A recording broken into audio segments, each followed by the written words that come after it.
Alors, quand vous regardez un gros film à effets spéciaux, vous vous demandez sûrement quel studio peut bien faire ces effets incroyables. Eh bien, aujourd'hui, nous allons justement voir les 10 plus gros studios de cette industrie. En 10e position, on retrouve Trickster. C'est un studio allemand qui travaille sur de gros blockbusters, qui a beaucoup de Marvel dans son catalogue. Ils ont notamment travaillé sur Loki, Thor, Iron Man, The Suicide Squad. Le studio a été fondé en 1999 et comprend plus de 200 salariés. En 9e position, parlons de Skyline VFX, qui est aussi une société allemande fondée en 1989. Elle travaille sur tout type de gros films et séries comme Hunger Games, Godzilla, Le Problème à 3 corps, Man of Steel, Iron Man, Pirates des Caraïbes, Rogue One. Au fil des projets, Skyline s'est beaucoup spécialisé sur les effets de fluide et en particulier sur l'eau. En 8e position, on retrouve le studio Pixomondo. Ce studio a surtout prouvé de quoi il était capable grâce à la série Game of Thrones, mais on n'avait jamais vu une telle qualité pour une série. Ils ont aussi fait un travail incroyable sur Hugo Cabret, ce qui leur a permis de remporter l'Oscar des meilleurs effets visuels. En 7e position, parlons de Rodeo FX, studio canadien, un peu plus jeune que les autres, fondé en 2006. Alors on a vu que la plupart des studios avaient une série ou un film grâce auquel ils s'étaient démarqués. Pour Rodeo, je dirais que c'est Stranger Things. Que ce soit au niveau des créatures ou bien encore des environnements, Rodeo a fait un travail incroyable.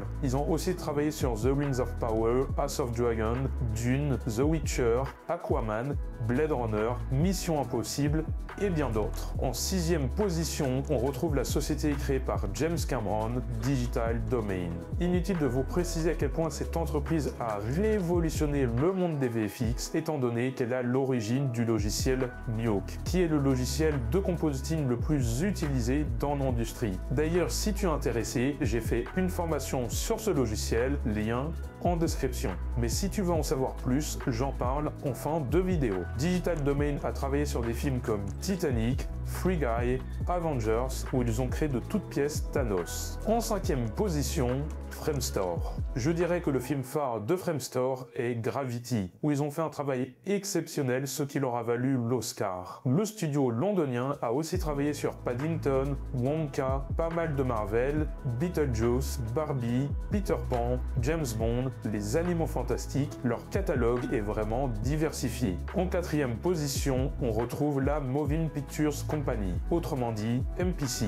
Pareil, ils ont un catalogue diversifié, on les retrouve dans tous les gros blockbusters comme Godzilla, Le Roi Lion, Pirates des Caraïbes, Kingsman, Le Monde de Narnia, Harry Potter, Terminator, Independence Day et bien d'autres. De mon humble avis, leur plus grosse réussite a été sur Le Roi Lion avec un travail de poil, d'animation et d'environnement juste époustouflant. En 3e position, anciennement double négative, maintenant Deneg, ce studio fascine par la qualité de ses visuels. C'est le prestataire numéro 1 de Christopher Nolan, donc Tenet, Oppenheimer, Interstellar et autres sont passés par ce studio. Deneg est aussi responsable pour Dune, Matrix, Star Trek, Alita, Mowgli, First Man et bien d'autres projets aussi fascinants. En 2e position, le studio de George Lucas, ALM. Ce studio a été une pièce maîtresse dans l'innovation des VFX avec des films comme Star Wars, Indiana Jones ou bien encore Jurassic Park. Leur travail et innovation n'ont cessé d'impressionner le monde au cours des dernières décennies. Avant de passer au numéro 1, mentions honorables à certains studios qui auraient pu être dans cette liste de par leur qualité et leur impact sur le monde des VFX. Et comme mentionné plus tôt, si tu es intéressé par le compositing, j'ai fait une formation sur Nuke avec au programme plus de 12 heures de vidéos qui part des bases et du fondement du logiciel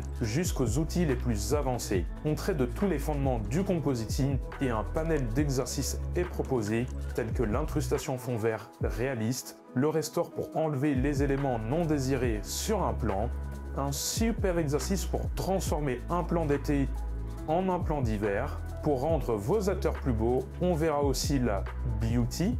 Pour aller un petit peu plus dans la science-fiction, évidemment, on va faire un plan avec un vaisseau et on verra toute l'étendue du système 3D de Nuke en faisant voler un vaisseau dans le ciel. Ça peut être aussi sympa de refaire les pouvoirs de Superman. On va voir aussi comment faire tout brûler en rajoutant du feu de manière réaliste. Faire une nuit américaine en passant du jour à la nuit et même comment faire un compositing de films d'animation et bien plus encore. Là, ce n'est que la surface. Pour vous entraîner, tous les supports de cours sont évidemment fournis, mais surtout, un tas de plans ont été tournés pour que vous puissiez vous entraîner et pourquoi pas créer votre démo reel. Vous ne serez pas laissé seul dans votre coin, bien évidemment. Un suivi ainsi que des retours sur vos travaux sont bien évidemment inclus. Si vous êtes intéressé, en description, il y a un petit questionnaire qui te prendra 2 minutes à compléter et de là, je te contacterai pour commencer l'aventure. En numéro 1 de ce classement, anciennement Weta Digital, maintenant Weta FX. Ce studio a repoussé les limites du possible avec des films comme Le Seigneur des Anneaux, La Planète des Singes ou bien encore Avatar. Jamais de tels visuels ont été proposés au cinéma, que ce soit avec notre ami Gollum, le réalisme des singes et l'univers de Pandora. Weta a su repousser les limites de la créativité à son paroxysme. Si cette vidéo t'a plu, n'hésite pas à t'abonner pour voir plus de vidéos de ce genre et je te dis à la prochaine.